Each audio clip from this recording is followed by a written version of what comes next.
welcome to another surprise live stream. And if you are here, please let me know in the chat. We will begin momentarily, but thank you very much for stopping by. Thank you. All right.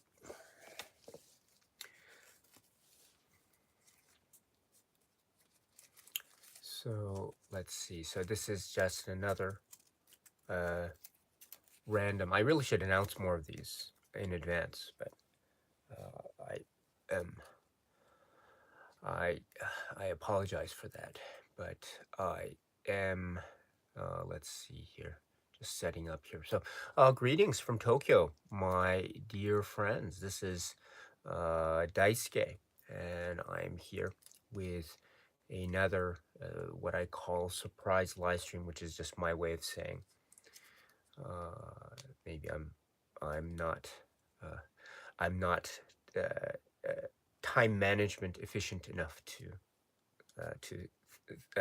plan ahead for these things. So I just always do it on the fly, very impromptu. So, but this is just one of these for Thursday, November 3rd. Today for me is a day off. It's a national holiday here in Japan, so there's no work that I have to do today.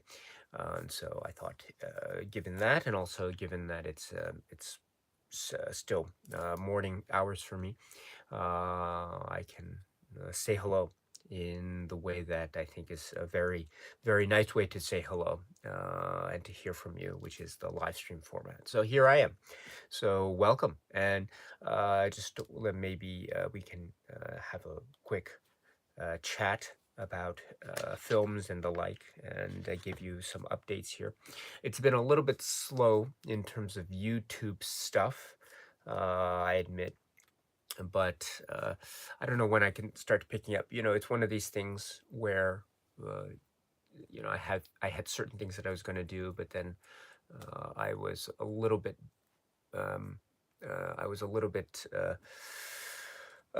how should I put it? Some other things came up, and so my my mindset for the last week or so wasn't necessarily with the intent of making any YouTube videos. So I don't know. Today's a day off, so I might want to try to get around to those videos that I was going to either finish editing or finish uploading or to create. So the ones that are immediately the ones that I have to in my head anyway, I'm planning to discuss. I already have a video discussion on the Criterion release of Le Corbeau, the Henri-Georges Clouzot work, Le Corbeau, which was a recent re-release by the Criterion Collection, maybe about a month ago, perhaps, I think.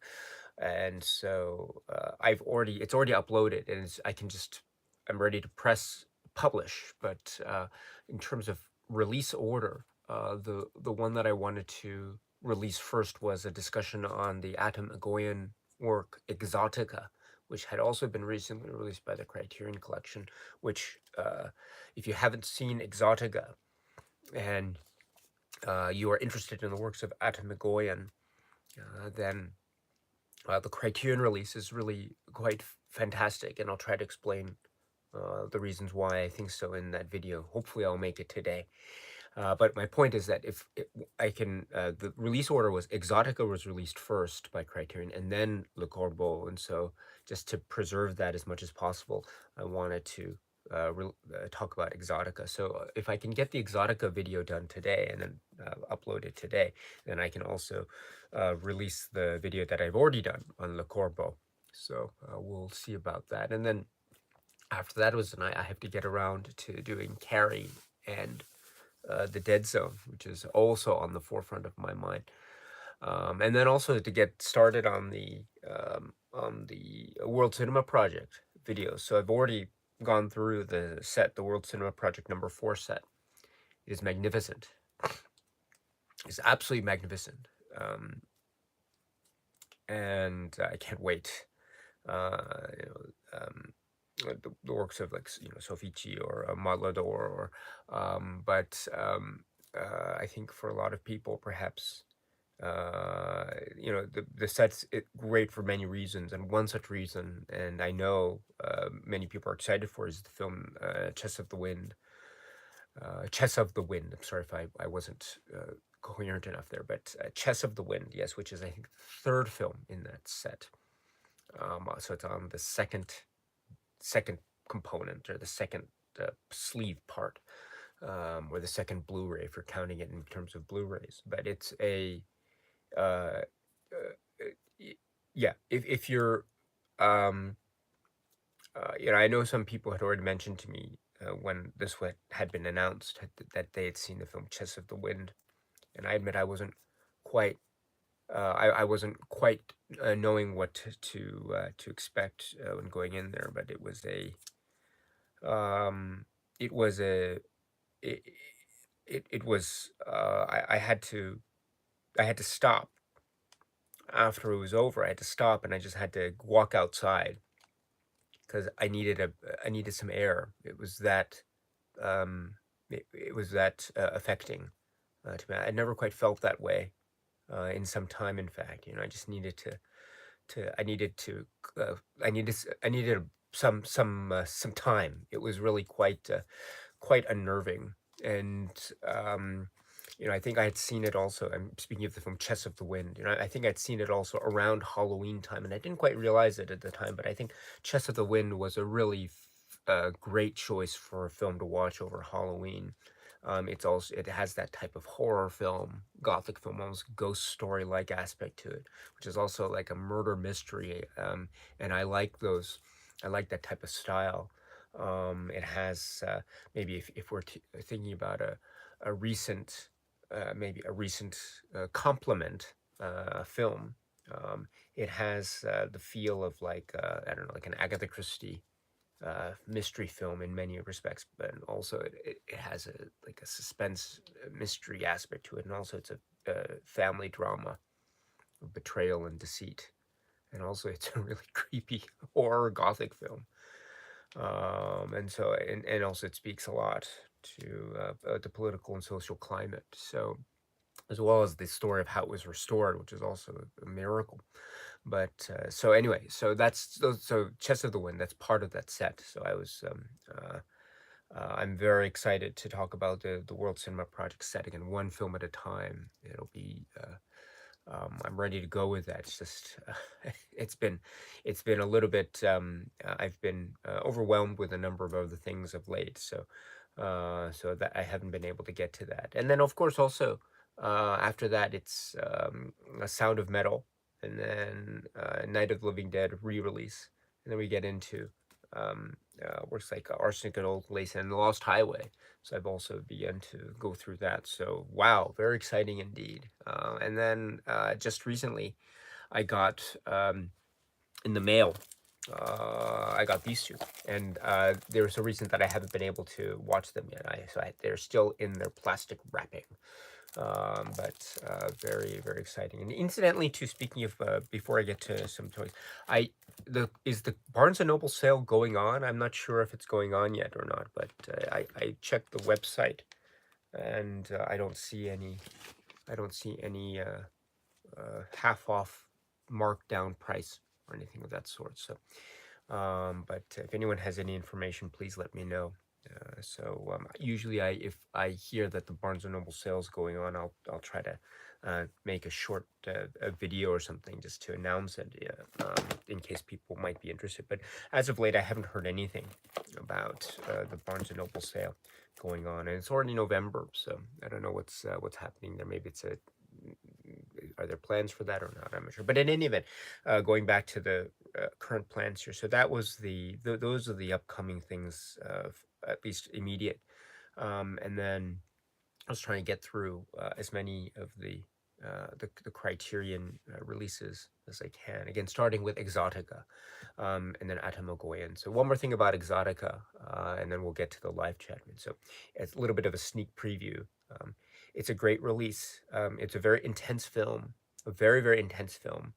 Um, and there is a with Bruce Greenwood, right? And then the Sarah Polley as well makes a very, very memorable appearance. And in fact, Sarah Polley too appears in one of the supplements where she's speaking one on one with Adam Agoyan, and they're talking back and forth, primarily about their working experiences on the film Exotica, but there's also mentioning about Sarah Polley's own approach to her own career, and both in terms of acting and also in terms of directing, etc. So it's a fascinating conversation. But another thing that makes the Exotica release by Criterion really great is that you also get the work calendar, also by Agoyan, and so it's a feature-length film. There are a number of short works as well, but the feature length work calendar is really great. It's one of these releases where you get a feature length film as a supplement, and you also get the film itself. So you get two films for the price of one, in a manner of speaking. It would have been really interesting if Calendar had gotten its own release, had gotten its own spine number. It looks fine. It looks quite adequate, I would say. I mean, I don't know if I mean, maybe my use of the word adequate is itself rude on my part. It assumes that I have some kind of position of superiority as opposed to judge these things, which I don't. So I don't mean to sound uh, that to put myself in that position, because I'm not in that position. But the point is that I think one of the reasons that Criterion makes the choice to add a spine number to certain films and not to others is maybe because of the whether it has a 2K restoration or 4K restoration or not, depending on the transfer.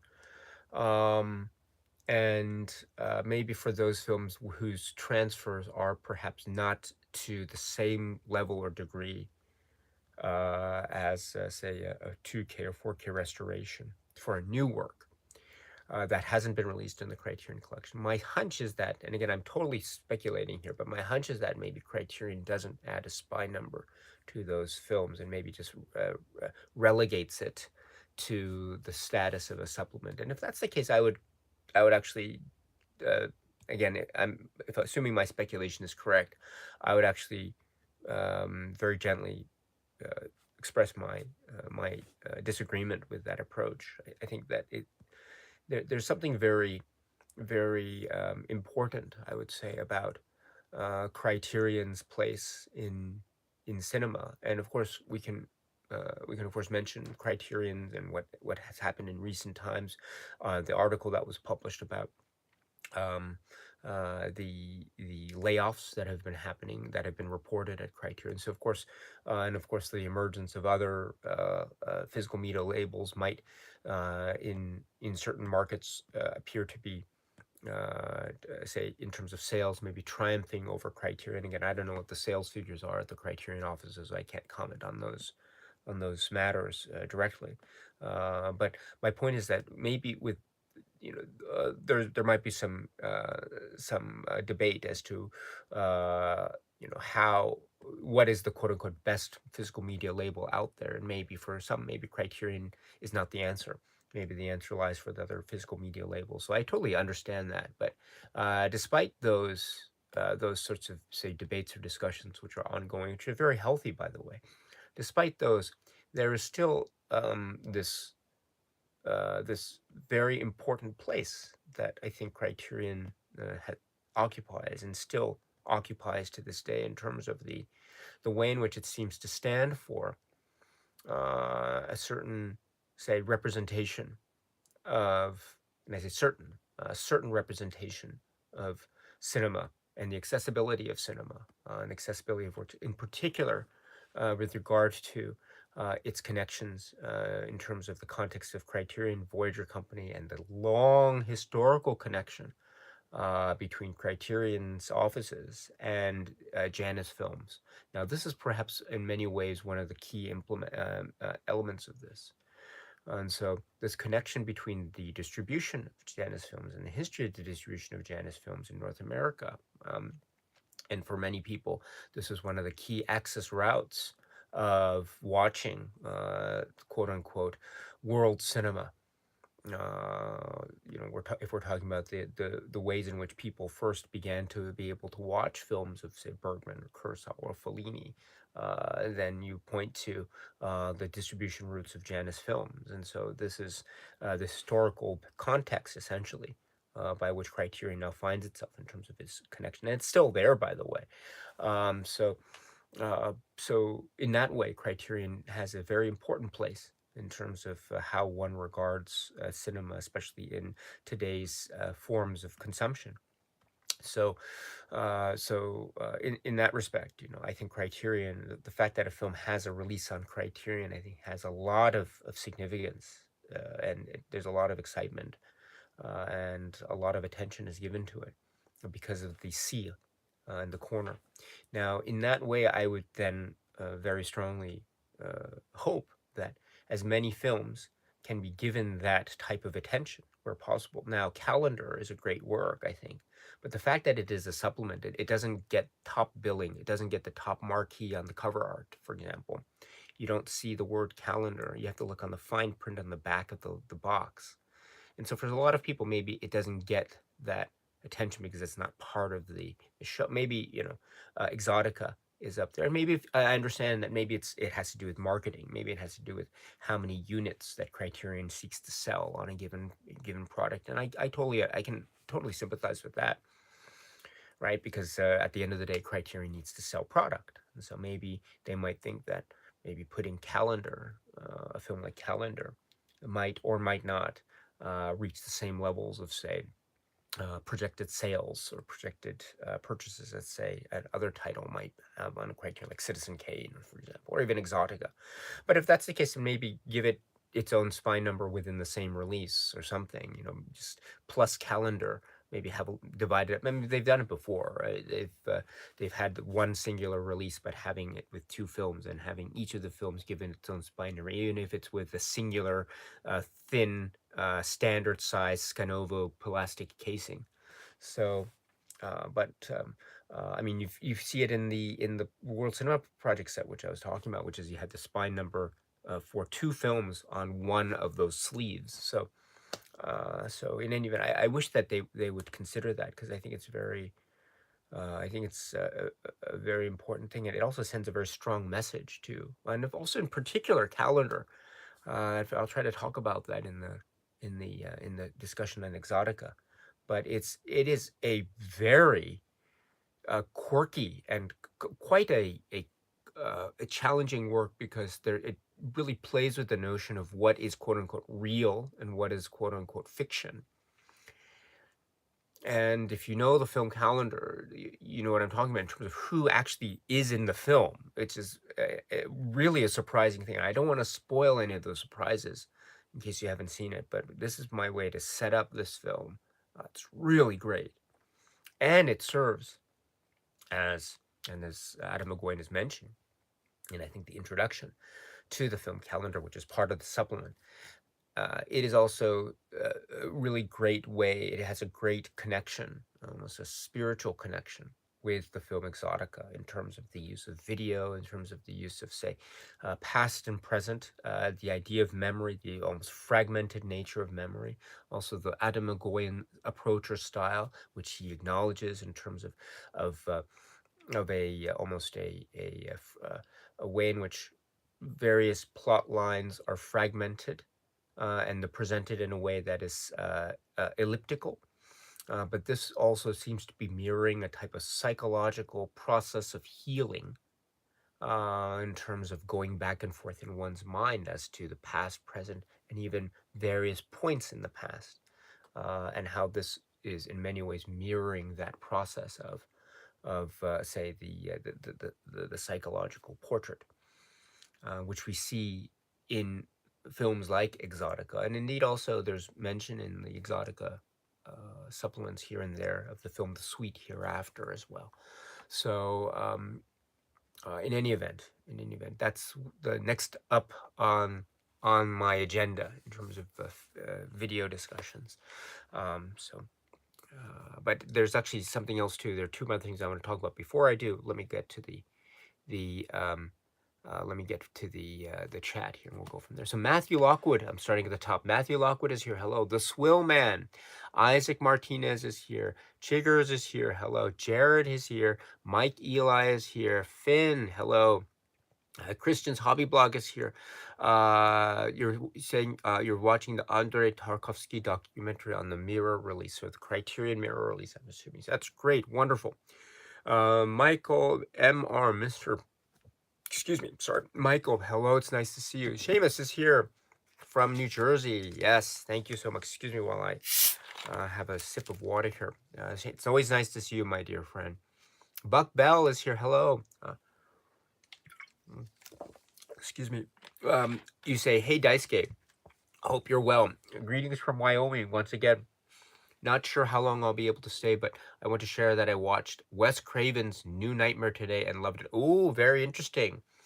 Um, that is that's a great one. It has one of my I don't want to get into too much spoiler territory, so I'll be as vague as possible. But Wes Craven's New and Buck Bell, if you're still here, you know what I'm talking about. It has Wes Craven's New Nightmare has one of the great um tongue scenes. Tongue, right? It has one of the great tongue scenes I've seen in any of films. So very interesting way in which tongues are well, let me just put it, a very interesting way it shows tongues. So Buck Bell, thank you so much. Yes, well done. Matthew Lockwood, you say, I had the perfect Halloween night. It was raining, leaves were falling outside my window as I watched Halloween 3 Season of the Witch. Very cozy. Ooh, very nice. Very nice. Very nice indeed. um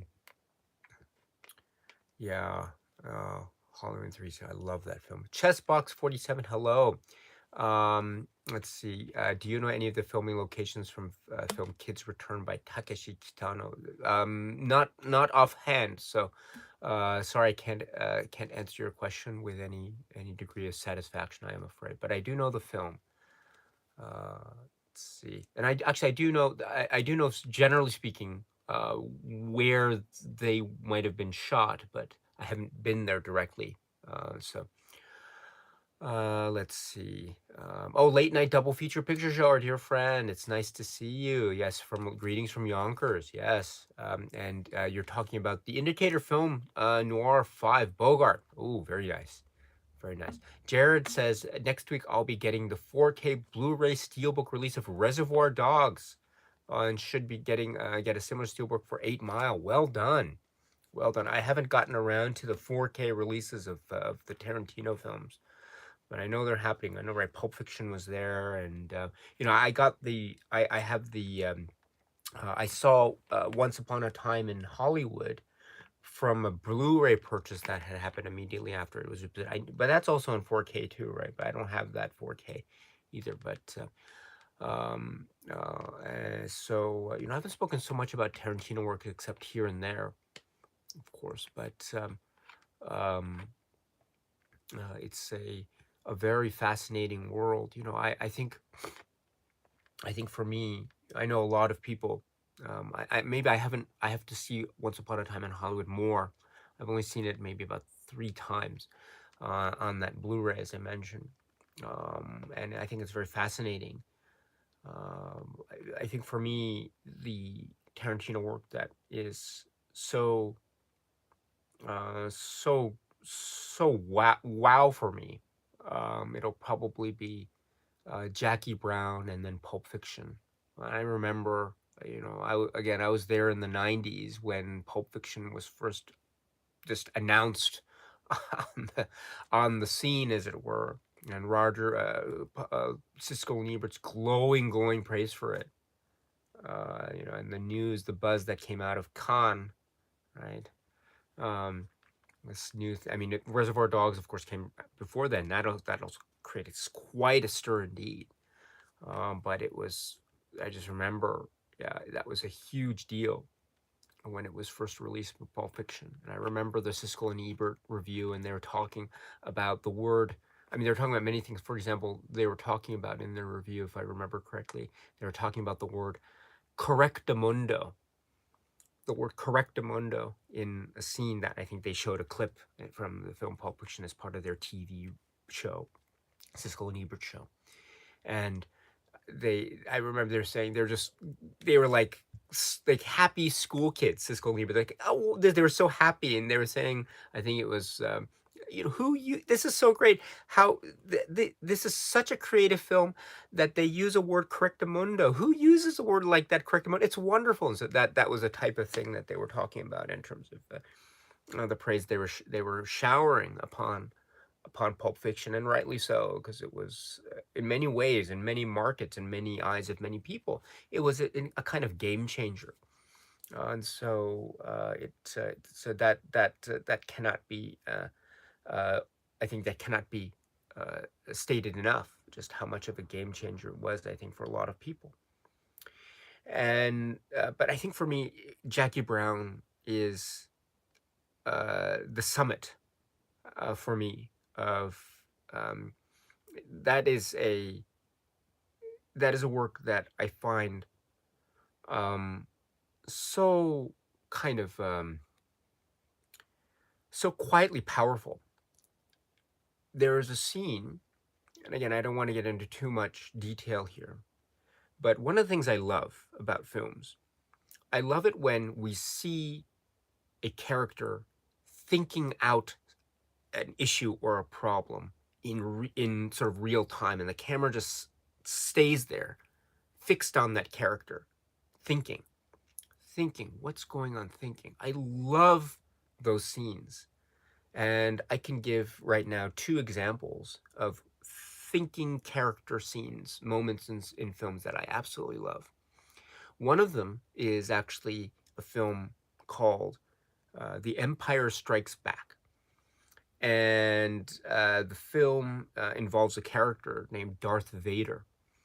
And Darth Vader is standing in this huge expanse of a bridge, what I think is referred to in a later story as a superstar destroyer. And he's looking out into space, Darth Vader is. And you see the shot of him looking out into space through the huge window. Except you see it, not his face, but you see it from behind him. You see it at the back of his head, or his helmet, because he's wearing a helmet. And you hear his breathing. And he's just looking, thinking. And there's a very precise moment that's happening with him in terms of something dramatic has happened out in space. And he looks, and he turns, and he looks. And that moment, and what he does after that, that particular moment is so profoundly powerful to me, because he's thinking and he's made a decision within that space of time, which I love. And you see it, you actually can imagine what he is thinking to reach that point of decision making. So I love that. So that's one example of how I love to see films showing us characters that are thinking in the moment.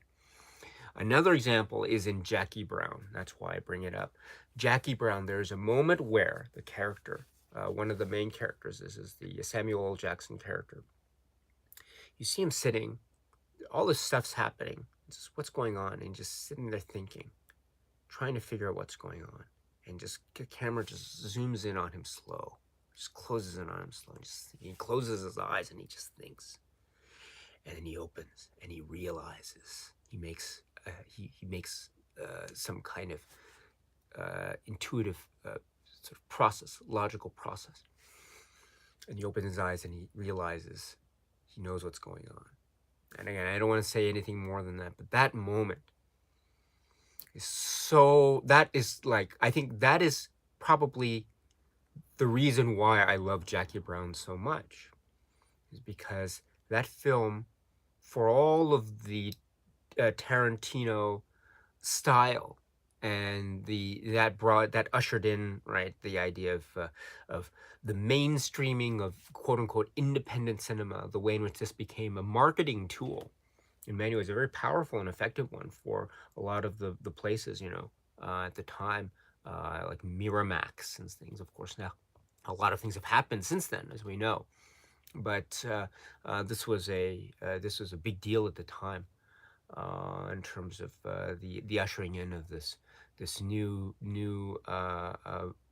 commercially commercially sustainable market known as independent cinema in 90s American cinema context. But so in that way, it's a very exciting, very wild, inventive things that it could have happened. But with that milieu in place, you have a film like Jackie Brown, and you have these quote unquote quiet moments, which are so profoundly powerful.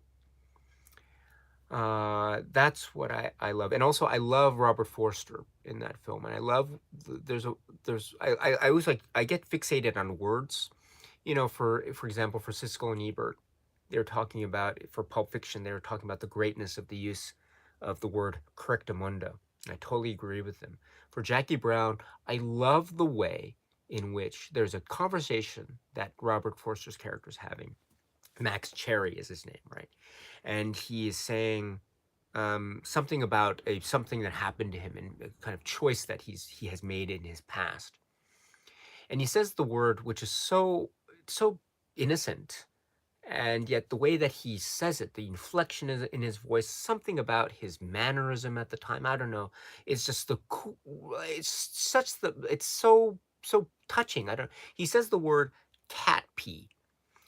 I don't know. Is it one word? Is cat pee one word or two words? I guess it's two words. I'm sorry, I said one word. It should be two words, right? Cat and pee. But it's he says that phrase, right? Cat pee. And the way that he says it, it's again, it's I think it's meant partially to be maybe humorous, sort of quote unquote lowbrow humor, referring to right, this sort of bodily function of the cat. And then also but it's also meant to draw attention to a specific detail of a memory that he is now telling us. And then also it's meant, I think, to show his the way in which he is very almost nonchalant, but also very much remembering and giving us these details. And also it helps us to place this particular memory in context, because as he's saying, this is something that's very significant to him. This episode that he's explaining is actually quite significant to his character, and understanding where this character is coming from and where he is now. So I was fascinated by that use and the way that Robert Forster is enunciating those particular words. Cat pee. I can't mimic it. You have to go see it. It's wonderful. It just comes out of nowhere. And it's I don't. But anyway, um, so why did I go into? Oh yes, so of course yes. So Jared was mentioning, of course, the Reservoir Dogs release that he plans to get next week. So well done, my dear friend. That's great. Thank you so much. Let's see. Okay, Buck. I'm sorry, Zayed C is here from Ohio. So hello, it's nice to see you, my dear friend. Let's see. Um, Buck Bell and Seamus are talking about, yes, Wes Craven's New Nightmare here. So thank you so much. Buck Bell, you respond. You say, just as strong a vision as the original film, a resounding testament to the power of art and its ability to exorcise the demons of our nature. You say, easily the best sequel. Oh, interesting. Because I'm a huge fan of Nightmare on Elm Street. Maybe not the remake per se, but I'm not actually, for a number of reasons, I'm not so keen on the remake. But everything from Nightmare on Elm Street, Nightmare on Elm Street 2, Freddy's Revenge, Nightmare on Elm Street 3, Dream Warriors, Nightmare on Elm Street 4, Dream Master, Nightmare on Elm Street 5, The Dream Child, and then Freddy's Dead, The Final Nightmare, right? And Wes Craven's New Nightmare. And I don't know if I'd count Freddy versus Jason in that. Although yes, I think it's fair to count it. But I like Freddy versus Jason as well. But and yeah, I was going to say something about a certain. Yeah, well, actually, I won't say that, lest I spoil something for another film that's quote unquote unrelated to Nightmare on Elm Street. But yes, so those core films, let's put it that way. And then Wes Craven's New Nightmare, well, of course, right? And so those sequels are really great. I know that I think I grew up again in the '80s, so it was around the time that uh,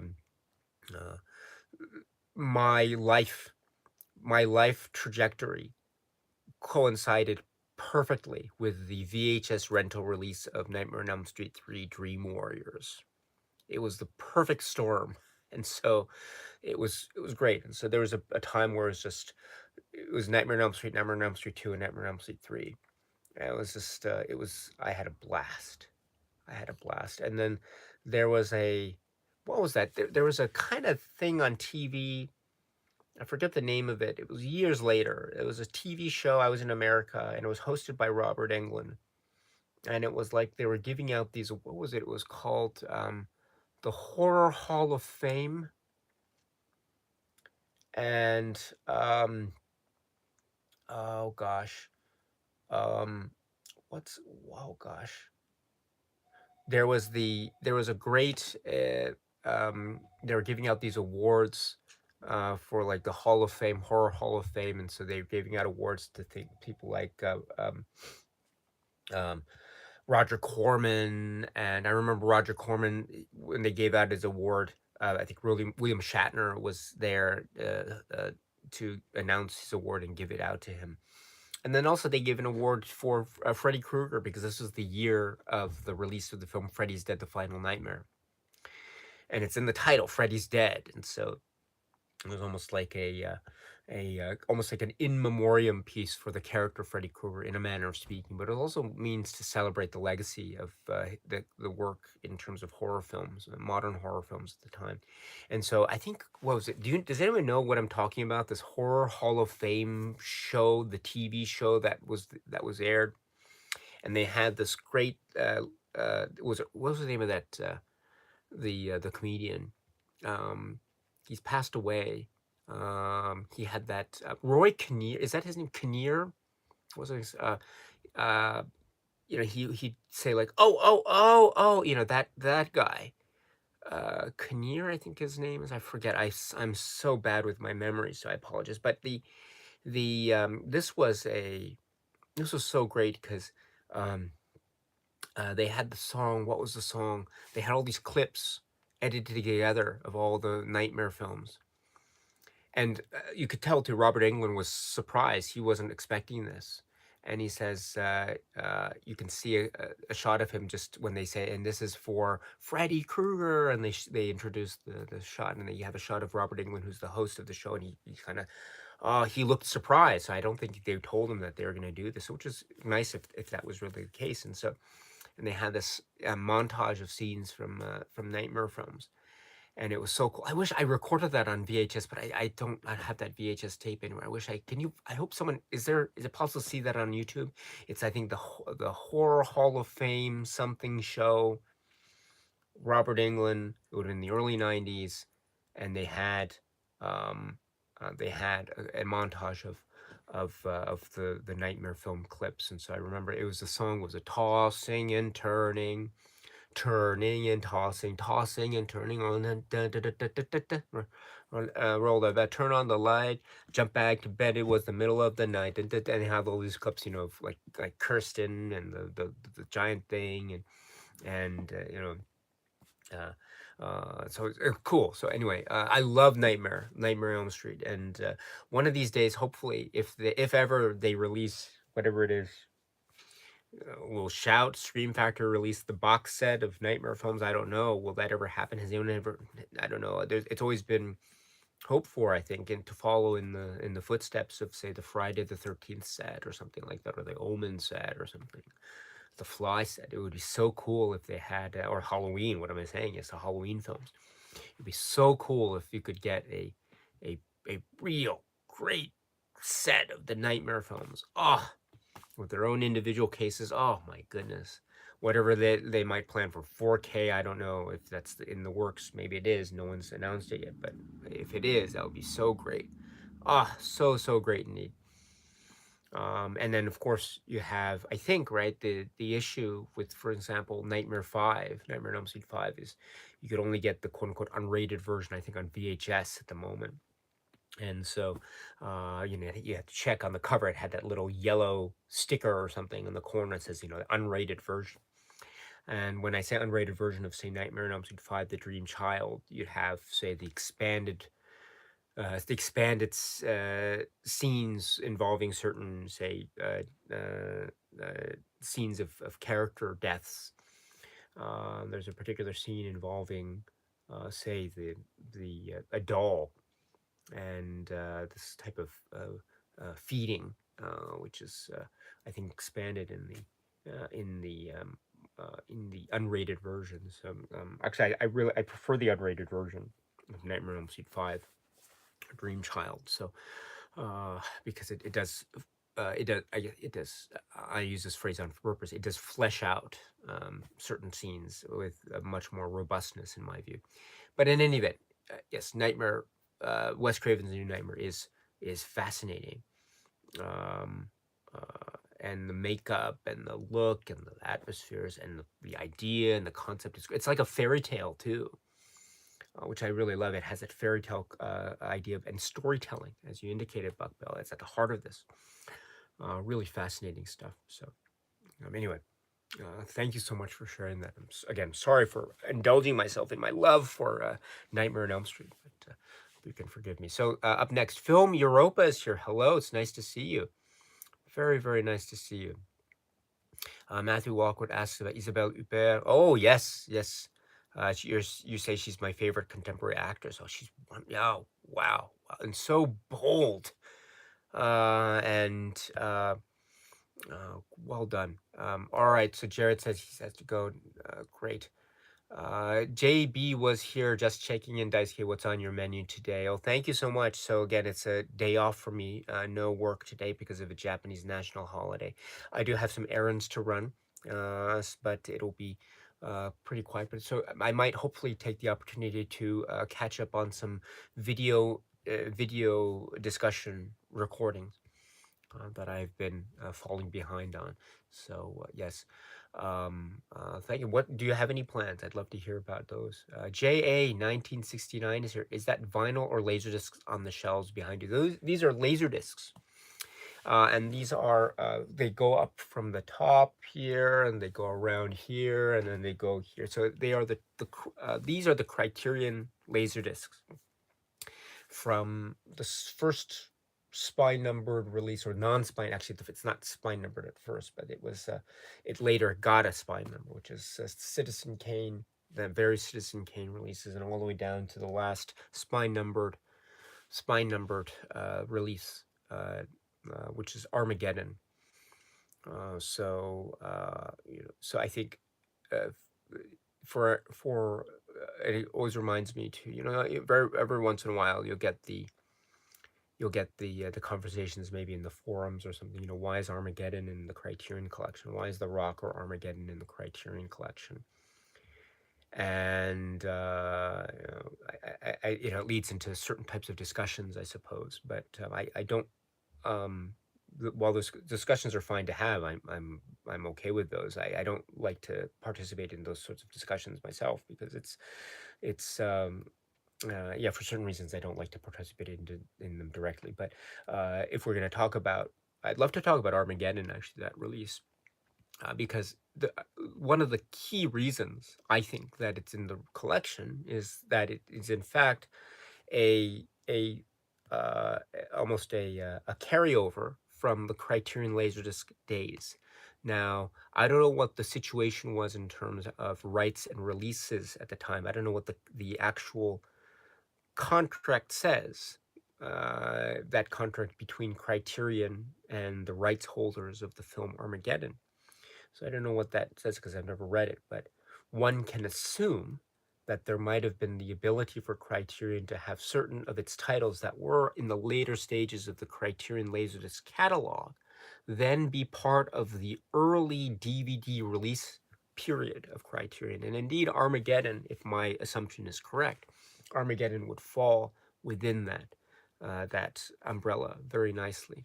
And so that's I think my theory. And you've seen it as well. You've seen how the Criterion Laserdisc titles have, in many ways, been part of the early launch of the Criterion DVD brand. And so you have, I'm looking here. So I would say most of the I've never done a project like this before. I should really go back and check, but I would say most if not maybe almost all, I would say, of the early spine-numbered DVD releases were, yeah, most of them were Laserdiscs back in the day. So we're talking about films like the Samurai trilogy, Salo, talking about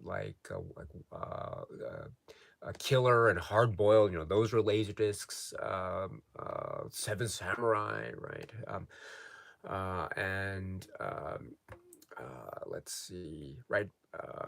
Flesh for Frankenstein, Blood for Dracula, right? Summertime, we just spoke about that about a couple months ago, and the like. So, and others. So it was, yeah, maybe not all, but most of them were Laserdiscs. And so one of them was Armageddon. And so, and then another thing too to keep in mind, if one is in the conversation of why is Armageddon in the Criterion Collection, I think the implication oftentimes behind that question is, oh, it's a silly movie, and it's not deserving of Criterion status, whatever that means, right?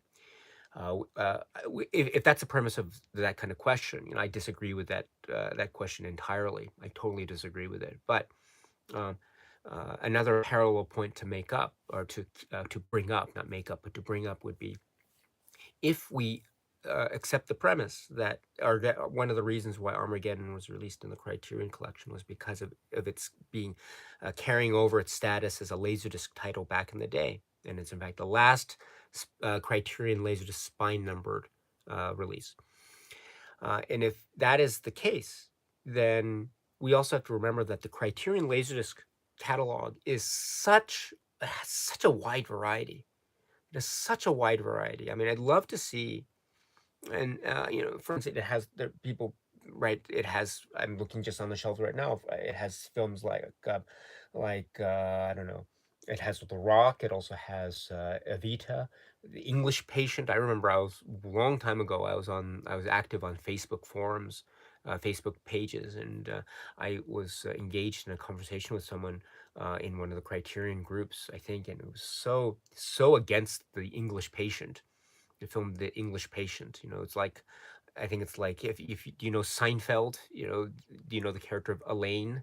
And I think there's an episode where Elaine is watching the English Patient or something. But in any event, um, maybe a similar type of feeling. I'm not sure, but very much against the English Patient. I don't know, but it was, just came up because it was just part of the Criterion Laserdisc catalog back in the day. But there's that. There's also films like there's Akira. There's also I mentioned maybe for Pulp Fiction 7, Hard Boiled is there, Sweetback's that's gotten released, of course, with the Melvin Van Peebles set.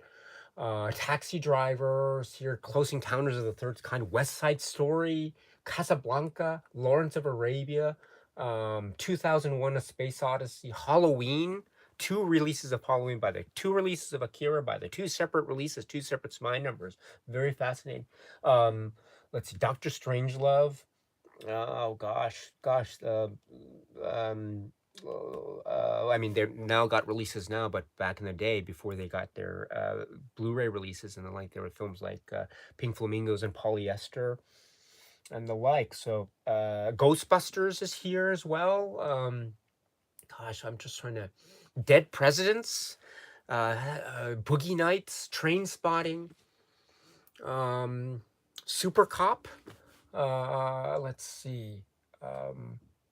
So I think those are just some examples. Yeah, so those look some examples. And my point is that there's such Silverado. Yeah, Silverado is also in the Criterion Laserdisc catalog. So there was so much variety, one can say.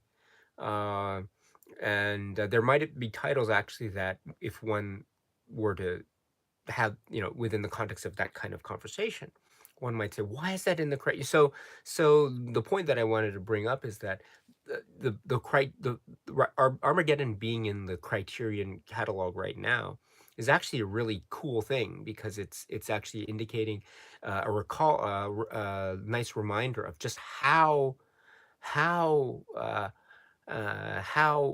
varied, one can say, the Criterion Collection Laserdisc catalog was, at least from a certain point of view, anyway. So, if ever you're found in a conversation of why is Armageddon in the Criterion catalog, you just say it used to be a Laserdisc, and the Laserdisc catalog was a really wide variety type of catalog, and so it's a good thing that Armageddon is in the current DVD release catalog, because it's a nice reminder and a great, nice historical provides historical context of where Criterion indeed came from, which is its rich history from the LaserDisc era. So that's something that you can bring up whenever that comes up in conversation. So, but anyway, yes, these are the LaserDiscs. So thank you very much for the question, my dear friend. Thank you. JB was here says, did you see that David Cronenberg's Spider is getting a Blu-ray release from Sony Pictures? Yes, I did. Yes, I did. I was very, very excited about that. So I have a Japanese DVD of Spider. It's a great film, and it's a part of the planned discussions for the David Cronenberg discussion series here. So yes. Dan Inbox says, I have a question, Daisuke. On a previous live stream, you mentioned you'll sometimes walk to buy a Coca-Cola when you want to think about a movie. Can you elaborate on your relationship with soda? So I I like soda. My probably my favorite soda at the moment is I like carbonated drinks. I don't like to drink too much because anything in excess is not good. But I like to have my share of carbonated drinks, and so sometimes, not every day, but sometimes because I have to I have to watch my sugar intake.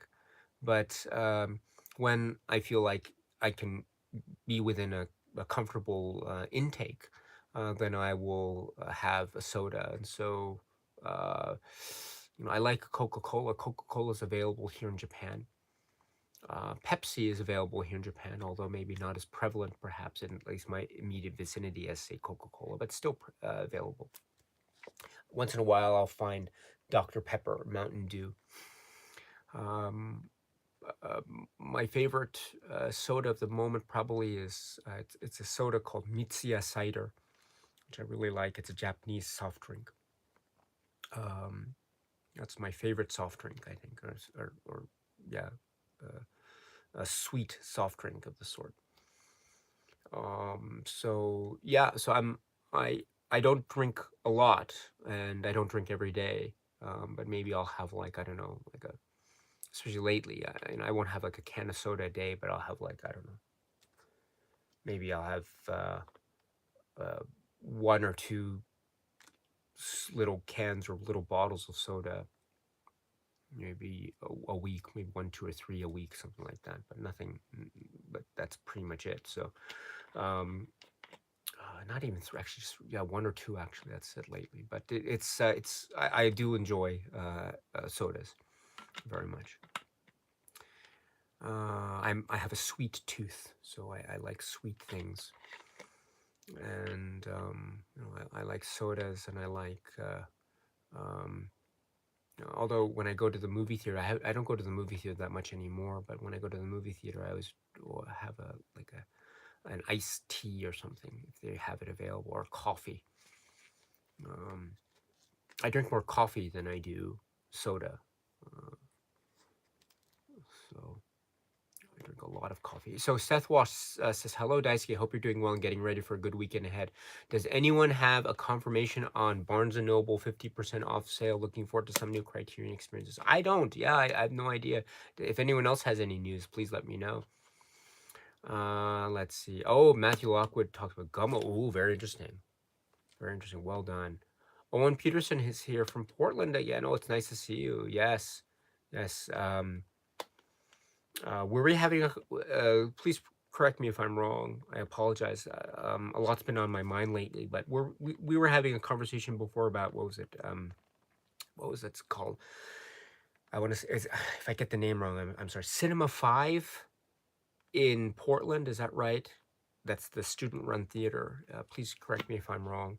I was looking at the website the other day. In fact, of that student-run theater. Cinema 5. If I want to say Cinema 5. Oh gosh, I'm so sorry. I'm getting that title wrong. But it was it's a student-run theater in Portland, Oregon. It was run by university students, I think, as part of their maybe their studies and the like, which is a fascinating, great way to learn about things. And I think that the students run the theater and they plan the what films that are being shown there. And I was looking at the past. I was looking at the current lineup, and then the past lineup was a really great lineup. I'd love to be able to go there if I find myself in Portland. I'd love to go. I think if I were find myself in Portland, even for a few days, I'd probably go there every day. So great.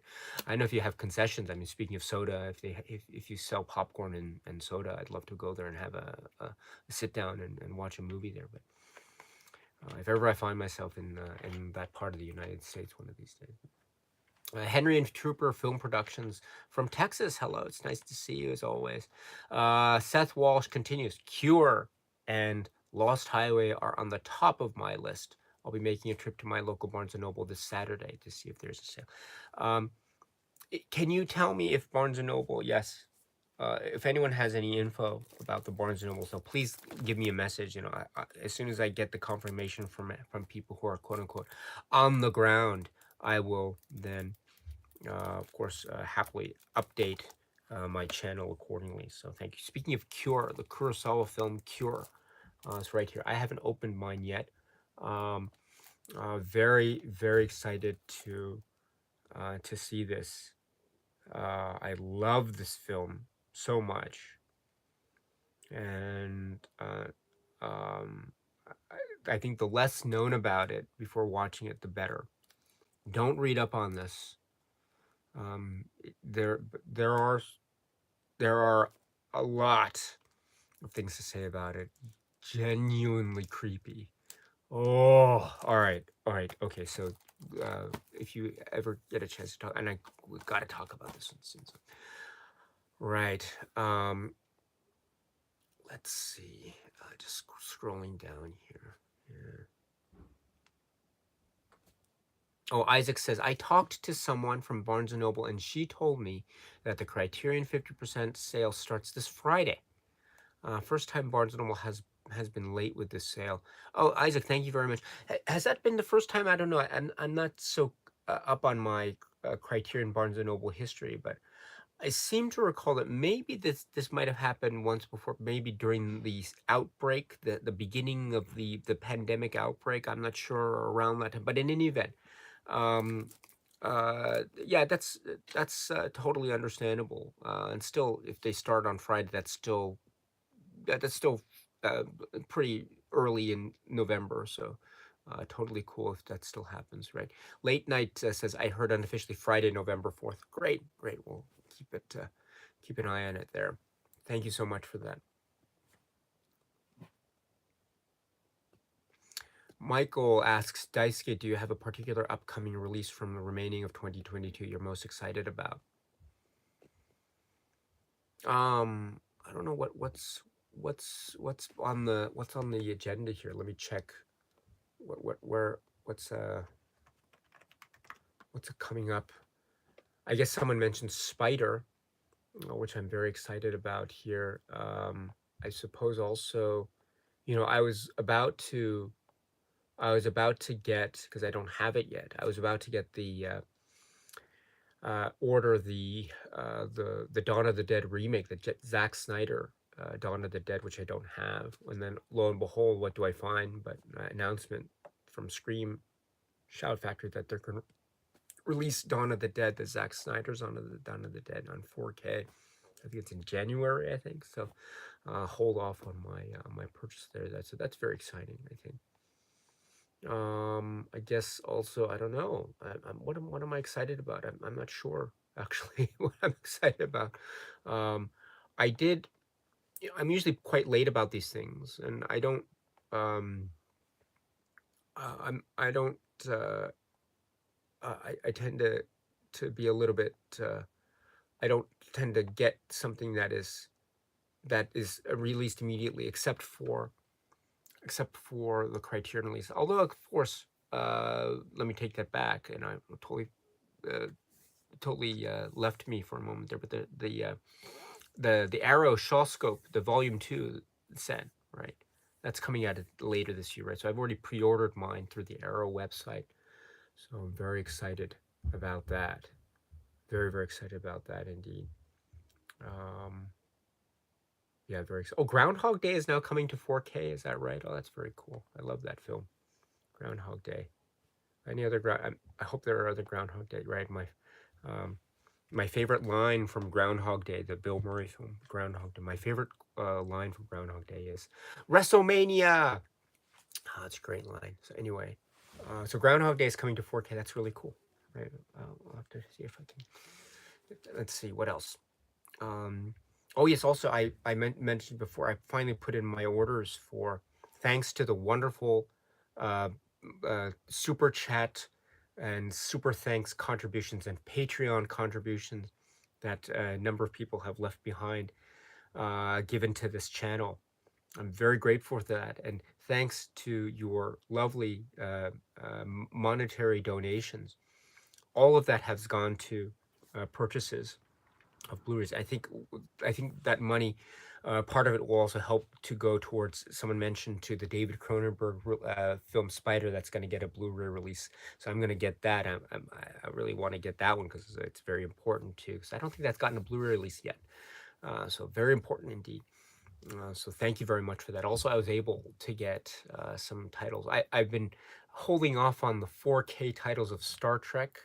I want to get those, but they're a little bit expensive at the moment. So maybe I'm going to wait till they go down in price a little bit. As I say, my spending power has somewhat diminished due to the exchange rate between the Japanese yen and the U.S. dollar. But so I have to be careful with my purchases these days. Uh, but so I haven't been able to get the Stanley Kubrick 4K releases from Kino yet. I've been meaning to get those, but I just haven't been able to come around to those yet. And the Star Trek 4K, I haven't been able to get those yet. But the ones that I wanted to get and I did were, I mentioned it before. You know, I uh, I had a friend in school when I was a kid growing up in the States, and he loved ninja movies. One of the films that we just were Ninja 3, The Domination, Shokosugi, right? Um, and so it was. We saw that film so many times on VHS. It was so great. But then, I'd never gotten around to getting the Shout Factory release. Shout Factory, right? The Shout Factory release. And there are two of them too, in fact. But so at long last, I was able to satisfy that urge, to scratch that itch, to scratch my Ninja 3 The Domination itch, and finally able to order the Ninja 3 The Domination film. So that's that's such a oh my goodness, I can't wait. I know what the film is. As I said, I've seen it so many times since I was a kid, but I haven't seen it recently. So I can't wait to revisit it. But I just it's again, it's one of those films that's just burned into my very soul. Ninja 3 The Domination is burned into my very soul. And so it'll be nice to revisit. And I think I'm feeling a little bit, not necessarily 100% these days. And so I'm feeling I need a little bit of I think I'll need a little bit of a kick. And I thought, what better way to get a kick than to watch? I guess there are many ways to get kicks, I suppose, than watching Ninja 3 The Domination, I suppose. But one of the great ways, I think, for me anyway, especially now where I find myself and at the moment, is to watch Ninja 3 The Domination. So I'm very excited about that. So thank you very much. So here, I hope no one is too disappointed about that, but I'm certainly it. Please note that for those who provided the super thanks and super chats and Patreon. Please note that this purchase, your donations really help because it went towards purchase that is something that actually I really need at at this point in my life. I'm not feeling 100% there at the moment. There's still moments where I'm somewhat experiencing feelings of sadness, and so for reasons that I think I might have mentioned in a previous video. But this is actually very, very helpful, and it's coming at a time where now I can uh, feel get to feel a little bit better. So thank you very much for that, my dear friends. Thank you. Let's see here. Just sorry about this. Oh, hold on.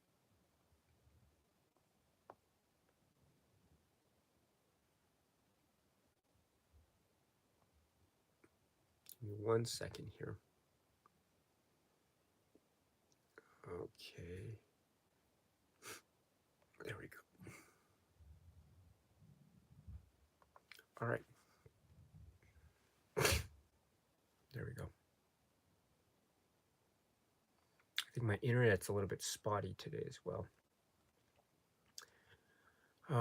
Let's see. So sorry about this.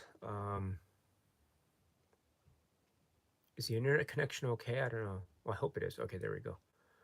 Okay.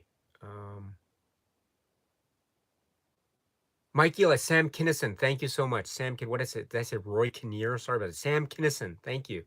Thank you. Yes, that was the comedian who sadly passed away some years ago.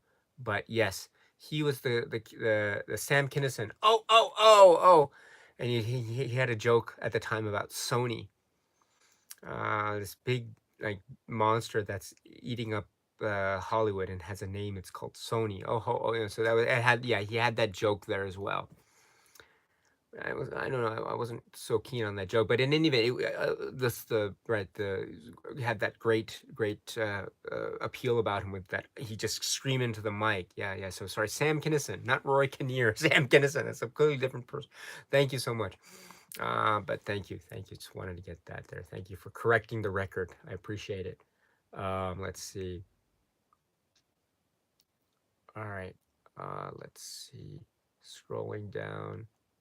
Sorry, I'm just scrolling. If I skipped over your comment, Armand is here. Hello, it's nice to see you. Yes, thank you so much for your kind words. Yes, thank you. We're doing okay. Thank you.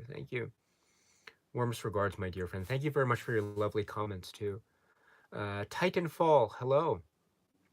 Hi, Daisuke. I was wondering how many days a week did you weightlift when you were bodybuilding? And what were your favorite workout meals? I'm getting back into it and loving it. Greetings from Utah. Oh, thank you so much for asking, Titanfall. Yes, so I don't do it anymore now, but maybe about, oh gosh, maybe about 15 years plus back, I tried my hand at amateur bodybuilding. And for anyone who is interested in some of those bodybuilding pictures, I do have them. I do have one or two, only one or two, somewhere in my Instagram account. So if you're ever interested in what I might have looked like, and they're kind of blurry, fuzzy pictures, so it's hard to make out. But though I have pictures of me standing on the stage during a very small local bodybuilding competition. That was the only bodybuilding competition I ever participated in. But so I know, but I wear the little tiny pants. I made a mistake with the pants. I should have ordered uh, darker colored uh, spandex pants, but I didn't. I opted for red because red is I like the color red, but I didn't realize that when you photograph someone on stage with the bright lights on that person in a bodybuilding competition who has a tanned body for purposes of showing the physique, showing the cut, I didn't realize until the moment that if I'm wearing red, it blends into the skin tone, and so it looks like I'm standing there naked. I'm not naked. It's just the color of the tiny shorts that I'm. Or not even. They're not even shorts. They're shorter than shorts. But in any event, their pictures are somewhere on my Instagram account. So if you're interested, please check out my Instagram account as well. That's not any. I don't mean any. I don't mean to sound like I'm like I don't want to sound like I'm self-promoting. I guess I am self-promoting. What am I saying? So I am self-promoting. I apologize for it, but still, please let me self-promote. So it's on my Instagram account. So, incidentally, if you are interested, please give me a follow on Instagram as well. Daisuke Beppu 4. You know, I am always very happy to see people on Instagram, and in fact, I people say, do you have a letterboxed account, Daisuke? And I say I don't use letterboxed, but I use Instagram, and so Instagram is at the moment what I'm currently watching or currently think about with movies. So I have a lot of perhaps 90% movie related stuff that I do there, but the remaining 10% is like maybe uh, some other things of a personal nature. One of the things is my bodybuilding pictures somewhere there. So you check it out, and if you're interested, if not, totally fine. I don't. I'm not offended at all, but you can check that out if you're interested. And so yes, I did dabble in the bodybuilding lifestyle for a little bit. It was very hard for me. I it was very hard to suddenly have to cut out all these foods that I was always used to eating. But let's see. Oh gosh, and I had a trainer that was also a bodybuilder, and he helped me out a lot in terms of my planned meals. For me, here in Japan, I would be able to eat one rice ball a day, and so that was my meal of choice, was one rice ball a day. So I had one rice ball, and it was so good because we couldn't have anything else essentially. So I had one rice ball, and I had one of these. In Japan, they're these little, they're not chocolate bars, but they're sort of low calorie cookie bars about this big, and you could have them in different flavors. So I always opted for the chocolate flavored uh, cookie bar, which is about yay big. And if you had it with water, it could feel like a full meal. So I had that, and I also had some almonds as well in a Ziploc bag that I'd eat during the day. Actually, time during the day. So that was my usually my meal of choice. But I thought it was a very difficult lifestyle for me to maintain. So I couldn't maintain it for however long that phase was. So about 2 months or so. It was very intense, but it was a great experience. I have so much respect for people who are able to do that across all forms of, say, sports and athletics. So the training phase is very intense indeed. So it was such a learning experience for me, and it was so great. And I got to get to that part. I think that the most difficult part was actually, well, there are many difficult parts, but one of the difficult parts for the bodybuilding preparations was the training, of course, and also I wasn't expecting just how much power I would lose. For instance, I think the weight reduction caused such a loss of my lift abilities that I used to have otherwise. So my bench went down quite significantly. My squat went down considerably as well. But the whole point was trying to maintain as much as possible during those weeks. But it was quite an ordeal in terms of the loss of energy at certain moments.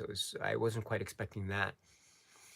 I was also in my 20s, so I thought, you maybe I was in a different stage of my body in terms of my body's health, I suppose. But there was that. Also, you're right. I had someone who was training me, so I had a trainer. So I wasn't doing this on my own. So I think I had the benefit of that. So if ever I had some kind of issue with my body, I could consult with my trainer. And then if we had to stop or maybe do something else because of some kind of medical condition, that could be checked. But nothing like that occurred. Um, but one of the hardest things too, was actually the night before, when I had to shave the hair off of my body in order to have this clean appearance for purposes of showing off the muscles on stage. So I didn't realize how long it would take to shave the hair off of my body. So that took actually much longer. I was expecting, oh, just be short and I'll be done and I go to sleep. But it took much longer than I expected. So that was, and it was actually quite painful. Um, and I'm used to shaving my face, but I'm not used to shaving my body. So that was a very, and it was a weird sensation. Like, it just was a kind of icky sensation. I didn't really enjoy it very much, and so and I had to do it by myself. So it was, I wasn't married. I was living alone. I didn't have a, I wasn't in a relationship or something at the time. So it was all done by myself. So it was, not to say, I mean, even if I were in a relationship at the time, or I don't think I'd ask my significant other to can you help me, hey honey, I have a favor. Oh yeah, what is it? Would you mind shaving off the hair on my body, because I have a bodybuilding competition tomorrow? I don't know if I'd go so far to ask ask my significant other. I'd probably still do it myself because I didn't want to impose that much on the person. But in any event, yes, the point that I wanted to bring up is that that took much longer than I had anticipated. So but it was a very exciting experience, but one that I don't think I'll ever repeat again in my life because, yeah, my mental stamina, I think, is not up for it. It takes a lot of concentration, a lot of effort, and a lot of willpower, and it's and a lot of fortitude. It really is quite it's something to behold when I realize that there are people who do this on a regular basis. So which is astounding to me. A total respect. Um, anyway, Ted and Fall, not a problem. Thank you very much for the great question. Thank you. Let's see. Jovial Josh says, two exciting pieces of news. Dario Argento is working on a new film starring Isabelle Huppert. Oh, interesting. I didn't know this. Oh, that's interesting. There's a sequel to Phenomena being developed by Titana Studios. Very interesting. Okay, very interesting. Thank you so much for this. Thank you. It's always nice to see you, Jovial Josh. I hope you're well, my friend. Let's see. Cinema inspired. Daisuke, hope you're doing well. I want to watch Twin Peaks for the first time. Should I watch season 1 and season 2 first, then Fire Walk with Me? Yes, yes. Watch season 1 first. Watch season 1 first. Season 1, season 2, and then Fire Walk with Me. Please, please do not watch Fire Walk with Me first. I know it's tempting because it's marketed as a prequel. I get that. But do not watch Twin Peaks Fire Walk with Me first. Watch season 1 and then season 2 first. Okay. And then yes, that's my recommendation. Cinema inspired. I hope you enjoy your Twin Peaks journey. By the way, the Twin Peaks Fire Walk with Me discussions here. Speaking of Fire Walk with Me, the Fire Walk with Me discussions will be happening. I wanted to say this week, but unfortunately, again, due to certain issues that have emerged, certain matters that have come up lately, there's been a delay. So those won't go up until probably next week at the earliest. But the plan is this month is going to be Fire Walk with Me related because last month was season 1, season 2 related. This month will be Fire Walk with Me discussion related. And then December, we will end the year with the return. So that's the plan.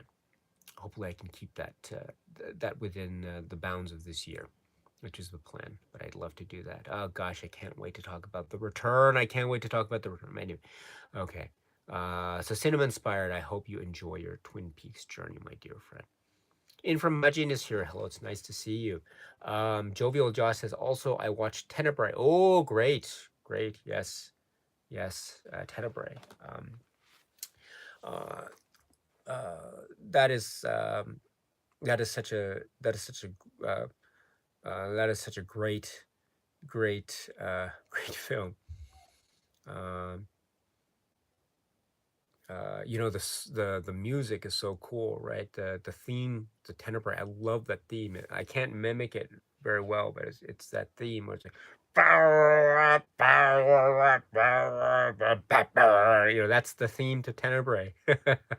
So it's very, yes, you know, the act of annihilation, murder, right? That's the kind of the very opening few seconds of Tenebrae. Very cool, very scary stuff indeed. You know, it's a weird, cool synth kind of score, early '80s score, really cool score.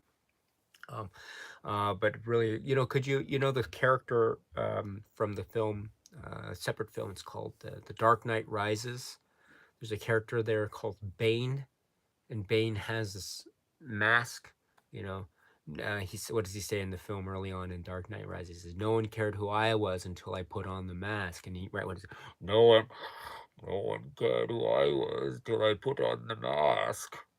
It would be extremely painful for you. So could you imagine if Bane from the Dark Knight Rises was trying to sing the song to Tenebrae? It's like, so I saw the film Tenebrae by Dario Argento. Oh, that's so cool, Bane. Do you remember what it was about? Oh, it was such a scary film.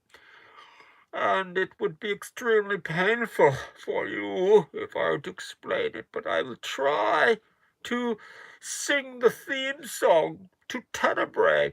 So could you imagine if Bane were trying to sing the theme song?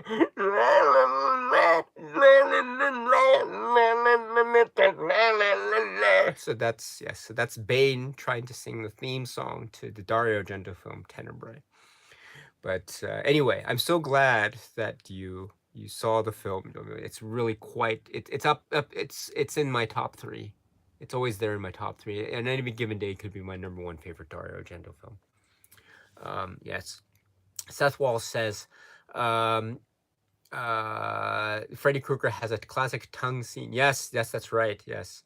Uh, I'm your boyfriend now, Nancy. Yes. Ai Koye, it's nice to see you. You say, greetings, kind Daisuke from far, far away. Chichia. So it's nice to see you. I hope you're well. Armand says, I also want to let you know that I finally received the Criterion Collection release of Lost Highway. Oh, very nice. Very nice. Um, to quote a character in Lost Highway, there's no such thing as a bad coincidence. So well done, fantastic. And this is not even a bad coincidence, this is a fantastic coincidence. So well done. Um, let's see. Oh, Hunter Smith, girlfriend and I dressed up as doctor and daughter from Eyes Without a Face. Oh, I can try to imagine what those costumes was. Wow. Ooh, very interesting. What a great thing indeed. Thank you so much. Aikoi says, Dice, no worries. Yes, thank you so much for the spell correction there. Not a problem at all, my friend. Let's see, scrolling down here. Um, Steve Moody says, if we keep talking tongues, this could go in some very interesting places. Greetings from North Carolina. Hope all is well. Thank you so much, my friend. Thank you. Scrolling down, sorry, just skipping over some comments. I'm so sorry. So sorry about this. Um, Jay Canada is here. Hello. So scrolling down here. Oh yes, Jovial Josh with a $5. This is a $5 super chat. Thank you so much. That's really kind of you. Thank you. And you say, plot twist: Daisuke actually earns his Blu-rays by being a crime lord, mafia boss, drug kingpin, tyrant of Tokyo. Oh, very interesting. Yes, yes. Right. The proverbial cat is out of the bag. So, very kind of you, Jovial Jaws. Thank you so much. Thank you. Why am I laughing? Maybe I'm laughing. Is it nervous laughter or is it laughter? But any event, thank you so much, Jovial Josh. You're very, very kind as always. And thank you so much for your continuing to provide your Argento updates. You provided me with some news and rumors here, which I wasn't even aware of. So thank you so much. It's wonderful. Inframagine is talking about House of Wax, Island of Lost Souls, War of the Worlds. Ooh, very nice. Very nice stuff. Timothy is here. It's nice to see you. Great to see you, my dear friend. Let's see. Let's see.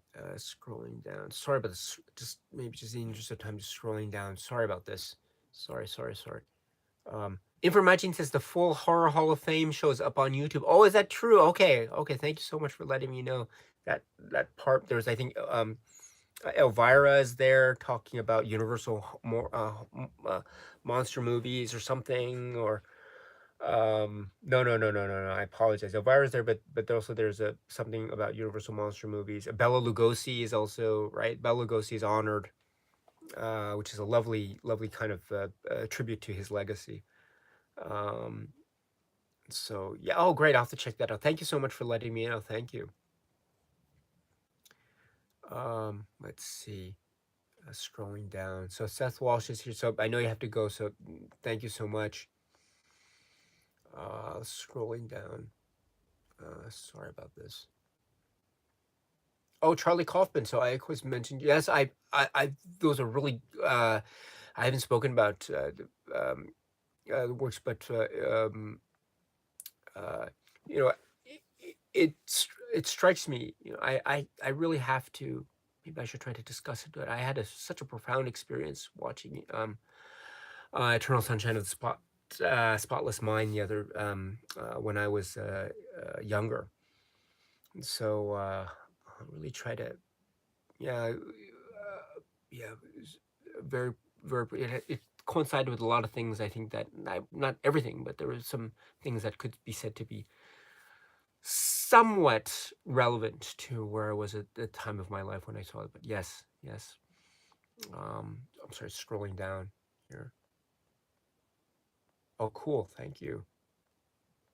Seth says, yes, before we go, bad year, Dan. Oh, thanks for the Nightmare 5 reference. Yes. Marco, Yuri's here. It's nice to see you, Marco. All right. Christian's hobby blog has to go. I hope you're well. Enjoy. B is here. Hello, the killing. Um, let's see. Um, Scrolling down. Sorry about this. Armand, and thanks for staying up as late as you did. I know it's late where you are, so well done. Good night, my dear friend. Um, Jeff Good is here. Hello. You say you saw another round. Yes, yes. Well done. Well done. What's a good film that I've seen recently? Um, I can tell you the film I saw last night again was Supergirl. And actually, that's a good reminder. Thank you, because Supergirl. That's next on the agenda. This is what's known as the. This is the one that has what's known as the international cut and also the director's cut. This has the right. So, but it's very fascinating to the history of the various cuts of Supergirl. But Supergirl, we'll have a discussion on it. When are we going to have a discussion on it? 2 weeks from last Sunday. So it's going to be whatever that date is. Let's see here. What is that date? What is that date? It's going to be the 13th. The 13th, Sunday the 13th, 7 a.m. We'll be talking about Supergirl. So live stream. So that's a continuation of the Superman live stream discussions, which I've been enjoying very much, by the way. So thank you so much. I thought it was I really enjoyed talking about Superman 3 the other day, Sunday. So very, very cool. So, um,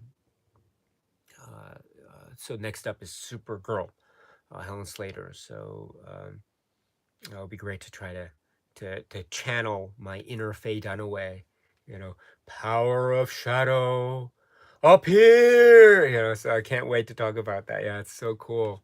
Um, to channel my inner Faye Dunaway and Peter O'Toole. Um, Zoltar, right? Helen Slater as right, Kara, Zor-El, and right, great stuff, great stuff. So yeah, it's kind of a quirky film, and one can say it's probably all over the place.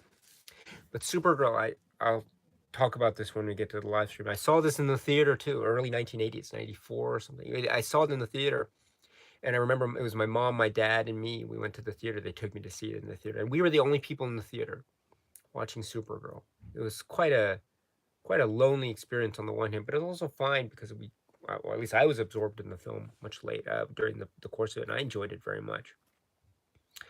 And so with this whole thing and Hart Bachner, and so it's so cool as the sexy tree cutter guy, and so everyone wants to hire the tree cutter, and everyone enjoys his work, and so cool. So anyway, um, so yeah. So let's see. Chiggers, yes, you talked about Dead or Alive. Yes. Wow, you say Mike work. Yes. That ending is one of the most glorious, life affirming things put on film. Very interesting. Uh, you know, I, yeah, um,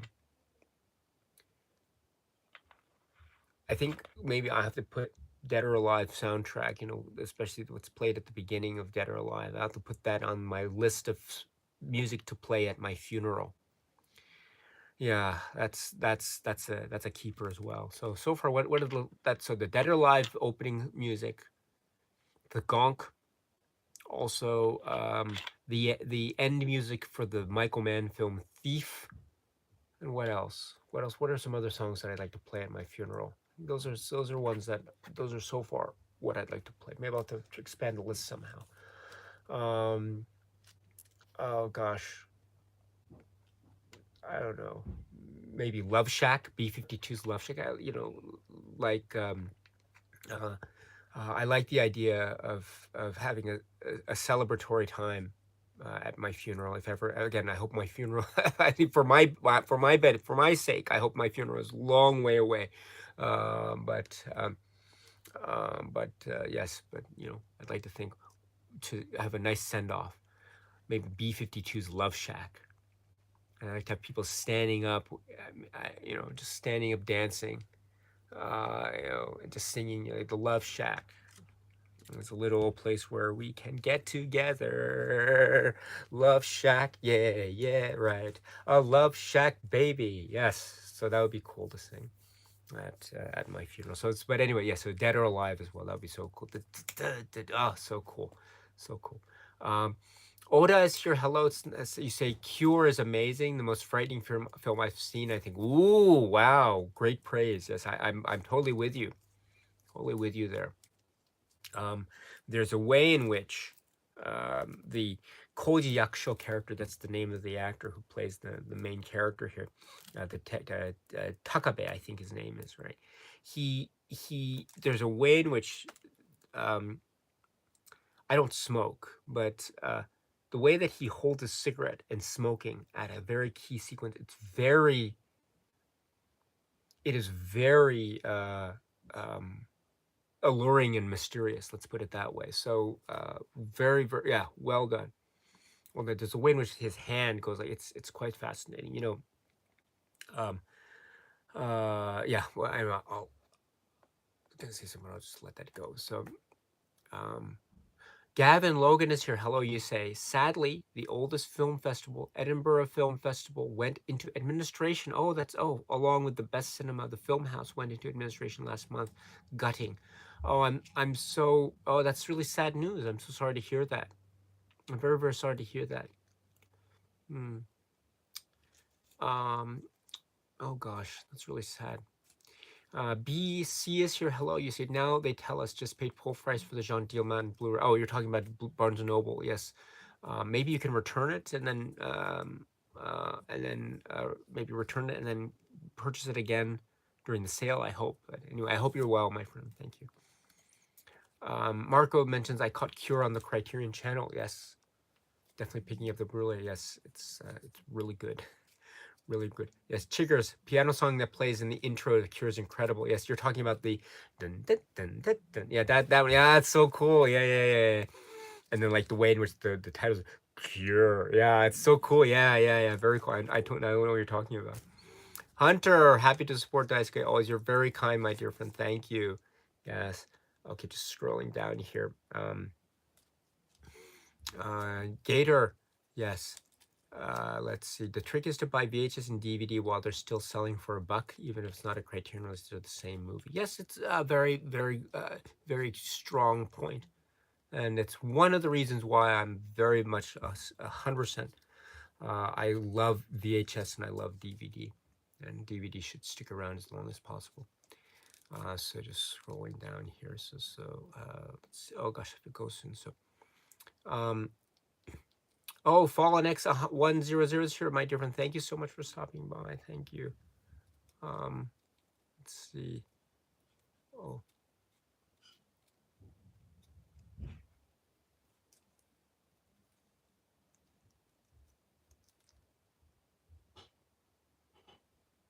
Ma, you say, is it ma? Oh, we're talking about ma, emptiness. Is it ma or is it mu? In terms of the comment you're making here, Fallen X 100. Is it ma or is it, I don't, I,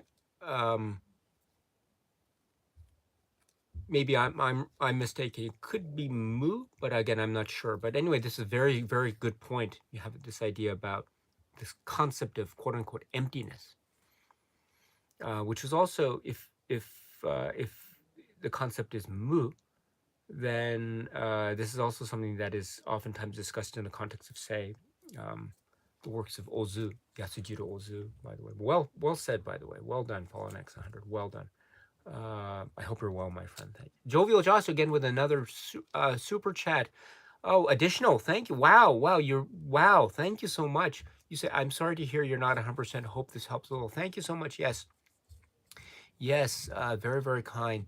And Hunter, with a lovely super chat here. Hang in there, Daisuke. All my good vibes are going to you. Oh, and gratefully accepted. So I mentioned Bane from A Dark Knight Rises, and he says at one scene, gratefully accepted. So I'll say that in my Bane voice. So thank you very much, Hunter. You're very, very kind. Thank you.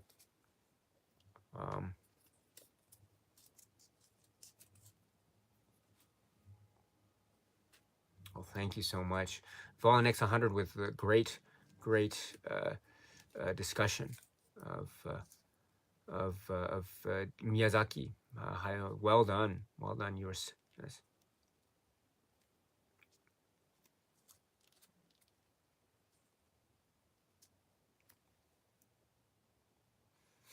Let's see. Jovial Josh says the most positive vibes on internet are located on a Daisuke live stream. Oh, you're very kind. Wow. Yes. Thank you so much. Yes. Gator says you can lose weight eating cookies. Sign me up. Yes, they weren't cookies per se, but it was kind of cookie bread, but it kind of had a bland flavor to it. So they weren't the most delicious cookies I've ever tasted in my life, actually. But if you mix them with water, and also if you uh, are not eating anything else at the time, they can be the most delicious things in the world. So. Chigger says, I read Yukio Mishima's Sun and Steel. Oh, interesting. Yes, I know the work that you're referring. It's kind of a, it's not so long. It's kind of an essay form. Yes, I know what you're talking about. Joshua. Oh, Joshua, our dear friend Joshua. It's nice to see you. Oh, it's nice to see you. It's a long time no see. It's nice to see you. Warmest regards. A horrible show. Oh, Tanner. Yes. I heard Tenebrae theme song and felt the disturbance in the Daisuke Force and saw that you were live. Oh, that's interesting. Oh, wow. I was just singing the Tenebrae theme song using my Dark Knight Rises Bane voice too. Well done. I love your Dawn of the Dead hardcover, by the way. Yes, I want it. Yes, I want it very much. So, let's see.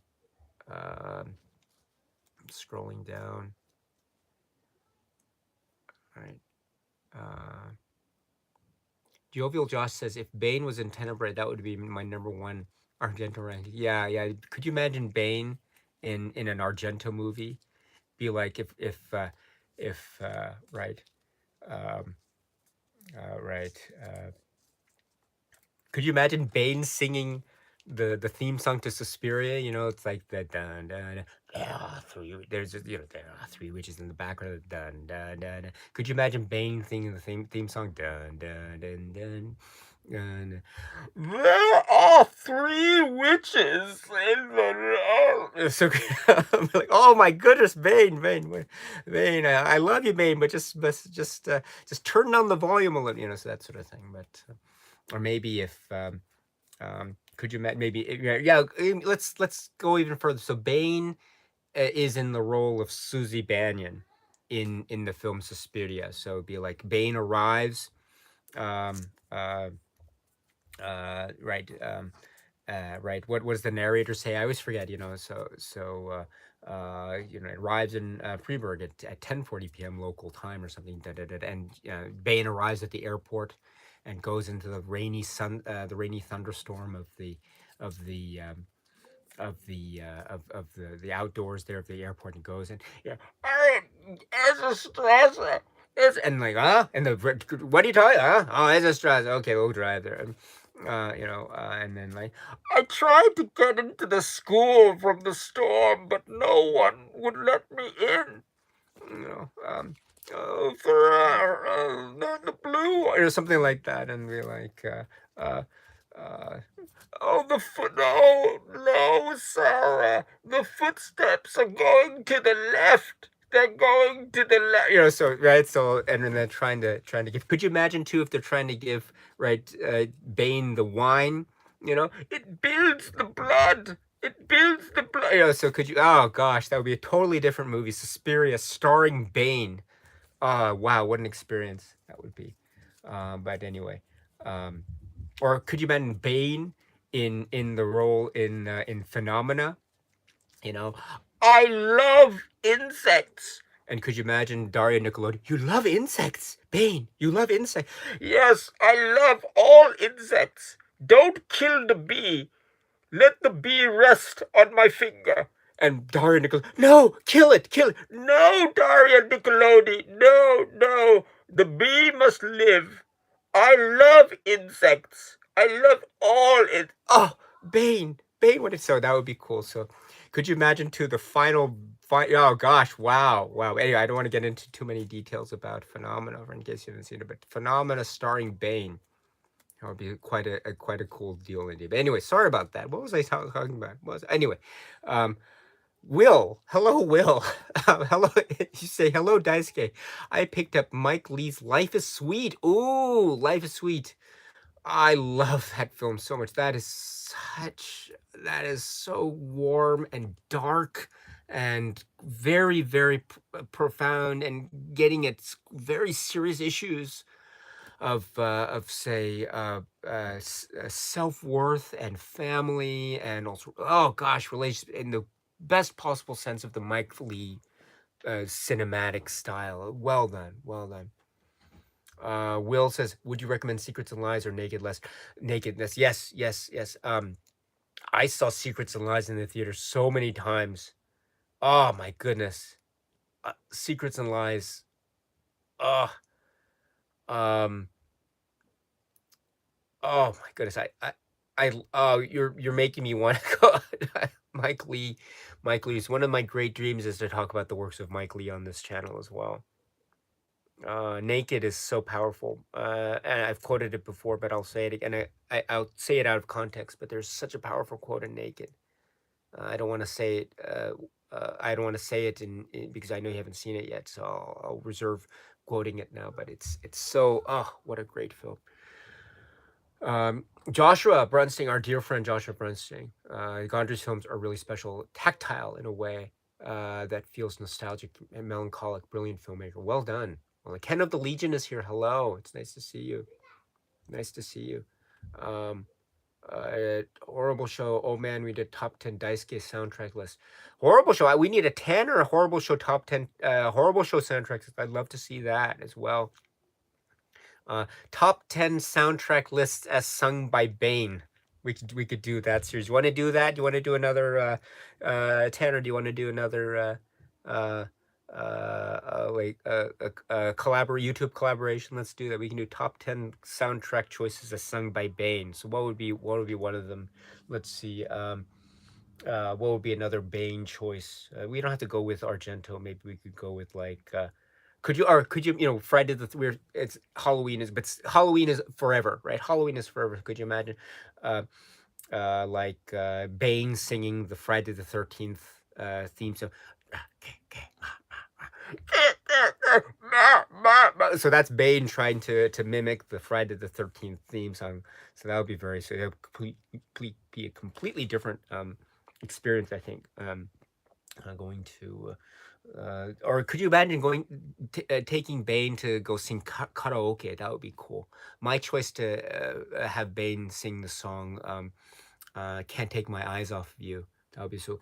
You're just too good to me. I'm sorry. Okay, I'll stop with my Bane stuff. No, sorry about that. Anyway, all right. But just speaking of soundtracks, I mean, now I've got Argento films on my mind at the moment. So, yeah, Deep Red. Deep Red and Suspiria are totally up there. My favorite Suspiria soundtrack moment is actually the bit in the opening. You know, the drum. You know,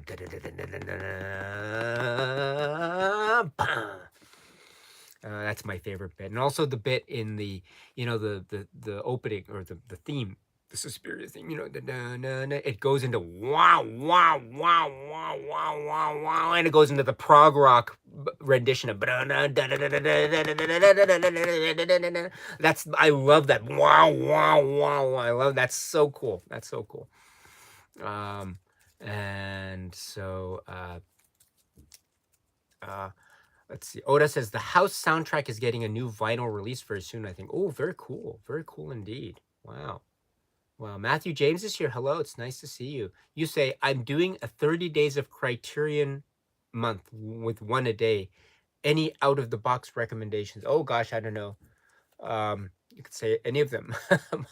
uh, uh, uh, I don't know.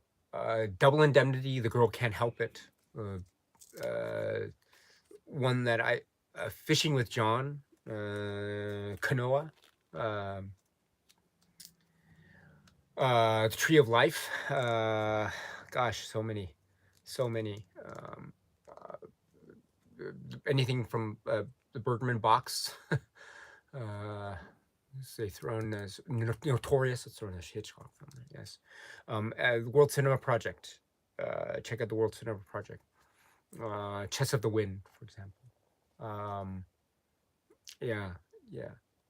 Or you can do all the World Cinema Projects. I can't wait to talk about that number 4. Oh gosh, it'll be so great. Number 4. But anyway, I hope you enjoy your 30 days, my dear friend. Thank you. Warmest regards. Chris is here. It's nice to see you. You mentioned the Hanukkah trailer. Yes, yes, yes. And they should put out the entire filmography. Very much agreed. Yes. Chris also says, I had a terrible panic attack while watching Watership Down. Yes. Oh, I'm so sorry. Yes. It's I don't mean to cause any undue alarm, but it is a film that I've seen somewhat recently. So, and it's been on my mind lately. But it is a very intense work. You're absolutely right. But works of intensity do exist in the Criterion film catalog. So, but I hope it's not causing too much undue distress. But it is a very effective film, as you suggest, very much so. Warmest regards, by the way. Let's see. Scrolling down here. Sorry, I have to go very soon. Mike Eli says, Daisuke, you're an absolute riot. I'm cracking up over. Oh, thank you. Gosh. Thank you very much. Inframagine says, Bane sings the theme song to Goldfinger. Oh, don't get me started on Bane James Bond crossovers. Oh my gosh. I just saw The Sound of 007 or something, that Amazon Prime documentary. It's a bit No Time to Die heavy, maybe a little bit too. I could have done maybe just a little bit less of that, but that's okay. That's okay. But overall, I think it was a really good documentary on the music of Bond. It's really cool. The music of Bond is so cool. But Bane singing Bond songs. Oh gosh, I should stop. I don't want to bore people to tears with this. But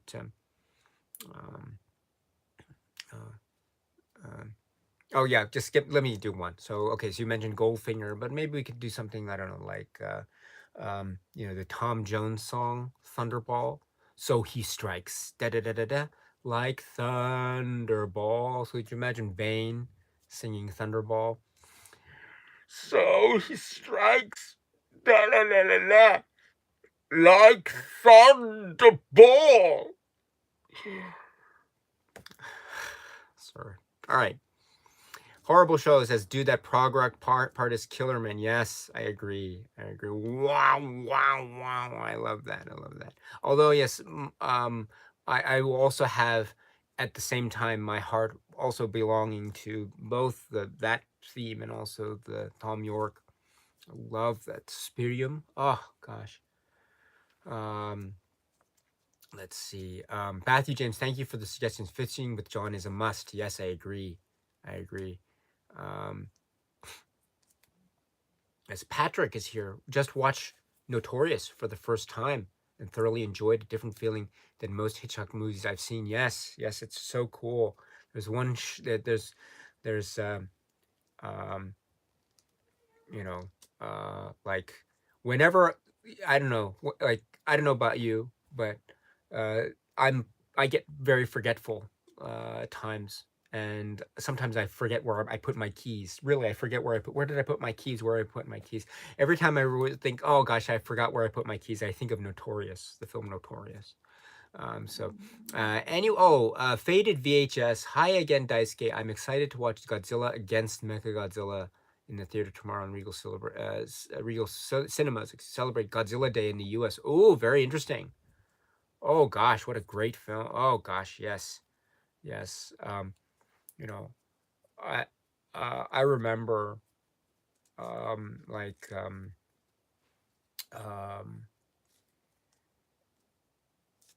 yeah, I remember when I first heard about the concept, for example, of Biolante. I was like, "What the heck is this?" And it was the most fascinating concept that I'd seen on screen. But it was when I first heard it, this was such a weird concept, but it worked so well. Oh gosh, I should talk more about Godzilla films on this channel. I stopped at kind of Showa era, kind of, but it wasn't quite there yet. But I should really talk more about everything going forward, Heisei and beyond. I haven't spoken about Heisei period, and then beyond, of course, into Millennium and then Reiwa. So really should talk about those. Really, really should. When am I going to get around to that? I don't know. So much to do, so little time. Gojira. I didn't even go through the Gojira films as like I wanted to. Um, I just wanted to go through like like I just kind of went through it, but I didn't go through it film by film like I wanted to. Um, so that's still. But in the Gamera films as well, I didn't go through film by film like I wanted to. And also, there's a project that I had about tokusatsu, uh, the Toho tokusatsu films. I had this project in my head. I wanted to go through all the tokusatsu films, Toho tokusatsu, including Gojira films, one of these days on this channel. But oh gosh, my stomach is grumbling at the moment. That means that I'm hungry, so I'm gonna have to go soon. So,